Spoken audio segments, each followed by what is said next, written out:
there, Virgo tribe. This is the Oracle of the Ages. I'm here bringing this video for those of you with their Sun, Moon, Rising placement in Virgo. I'm offering these gifts and messages to help bring more love and light to those of you who need it in the general collective consciousness.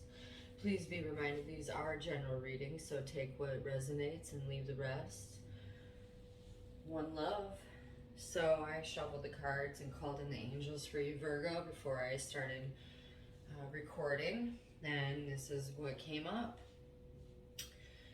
You guys are over the next year, it's like very clear a lot of you are working on a long-term goal over the next year, and some of you are having to renegotiate contracts, some of you having to cut contracts, some of you having to write new contracts, and you're at the process of really having to be slower moving than I think that you had been. I think you went into some of you, I get that you went in very fast moving, and that now it's left you learning and seeing where maybe you should have been more diligent or discerning. So there is definitely reflection and a clearing out of some discombobulated energies when it comes to building in career and networking. When I tune into where this is really applying when it comes to contracts, some of the others, the contracts are rushing in. I think some of you will be ending relationship contracts like marriages, not all of you. Just it seeming that a few of you are definitely property contracts are changing, contracts between you and another are changing. So it's really important to focus on self-love during this time. Self-love is going to be absolutely key. It's about choosing out of love, in love, for love, based off what is not only making sure what's good for you, but also your energies are, not creating any pain or suffering on others. So, but there is a point that you cannot let other people's emotions matter than yours. So it's really important, Virgo, that you do be okay with disconnecting from some of these toxic frequencies that I see in your energy. I'm also seeing that the hummingbird totem is very strong with you. Hummingbird will help you speak your truth. It will also help you be able to move through the challenges with more grace and insight. I always recommend putting images or pictures up or statues or on your phone, your laptop, somewhere in your house, your living space, to help call it in. The hummingbird is also about joy and happiness, and I think that a lot of you are struggling right now, feeling withdrawn and inward and kind of feeling like you're stuck between a rock and a hard place when I tune into you. This is the general energies I'm getting for a lot of you. But the thing is that it's kind of what happens when you're working hard and you're going after a goal. You're going to meet some of these challenges that you are along the way, and like I said, it's affecting a lot of you in different areas, like I explained earlier. But the thing is that these challenges and the lessons and the frequencies in which you're clearing and wanting, and then the frequencies in which you want to harmonize with, your work is paying off. And so as long as you follow through with your actions in alignment with your words, this is very, very important.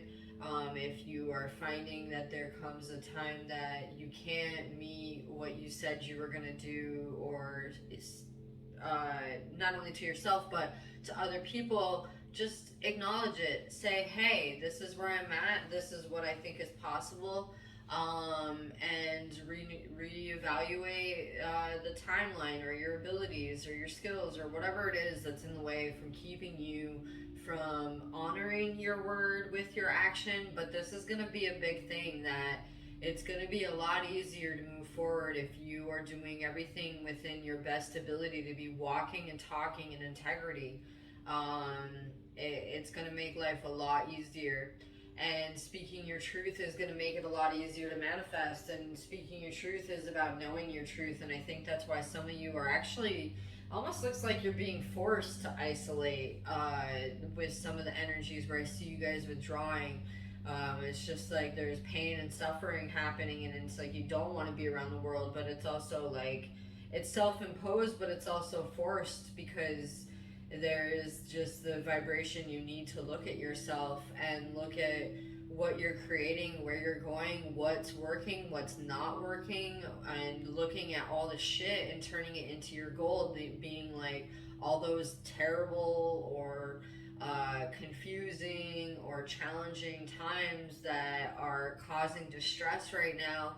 This is something to turn and become an alchemist of your life, and knowing that through this self-reflection and this time spent alone, getting really truthful with what you truly want, because the more you truly know what you want, the easier it is to speak it into the universe and existence and actually attract it. And so that's a big thing that's going on for a lot of you Virgo people over this next year, just with what I'm seeing. And this is this is a timeless reading. Yes, I am reading it for looking at the eclipse cycle, and I am getting a year cycle for you guys. But it's whenever you find this reading, it's gonna be in alignment for you. So don't pay too much attention to the time. That's just there.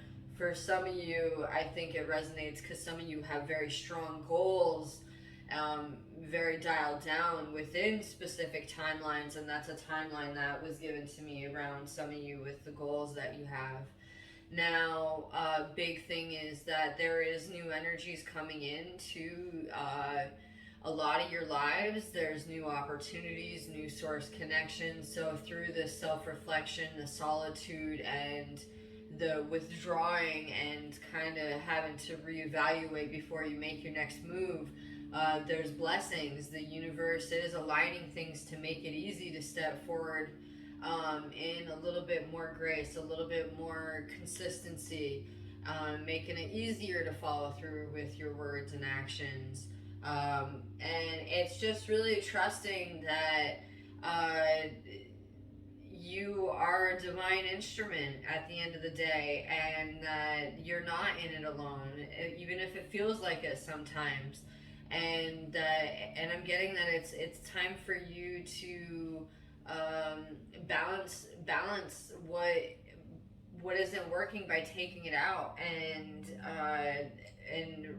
supplying yourself with the energies and the things and the people that are going to actually help you reach some of your goals. And this is really in the financial aspect for a lot of you, and also your home life, and building a really solid, secure material environment. And it's not to say that money buys happiness, but it sure does make it sweet, you know. And very clear that a lot of you do have connections that can serve you in the financial world. I'm seeing a lot of you there is some investors or other financial wizards around you that you could be learning from, or not, or they're helping you financially. There's something that is coming in that the hard work that you're putting into your career is paying off, Virgo. And it's just making sure, like I said, being really honest, because some of these investors are very wise and aware, and they are gonna only contribute to the frequencies that are fully authentic. And that's something that I'm seeing, and I think that's really important. I don't think it applies to all of you, but it definitely applies to some of you. I'm going to be pulling another card. Yeah, big thing is really getting comfortable with your reality, your emotions, and your thoughts, and becoming aware of other people's thoughts and emotions around you. putting yourself in a position where um, you are making decisions that are really affecting everybody around you for the highest good. Because if you overlook that, it is something that can come back and create more chaos in the future. Not to be all negative, just being real with you. But this is also a card of patience, that the hard work and effort with patience and diligence will pay off. So I hope this reading finds you in peace and love. One love.